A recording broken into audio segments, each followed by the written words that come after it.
alarms can be automatically activated to warn of an impending hazard.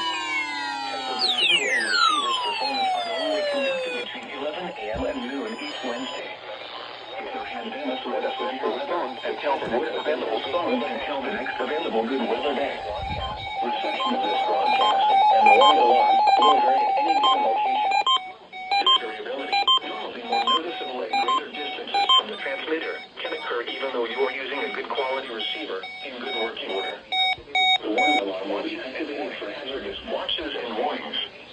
For station WXL 70, broadcasting near Charlotte. I was expecting 11:30 GSP.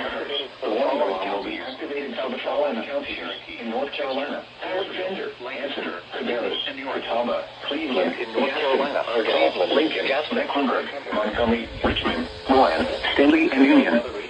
In South Carolina, Cherokee, and York. This concludes the NOAA Weather Radio All Hazards Torn Alert Test.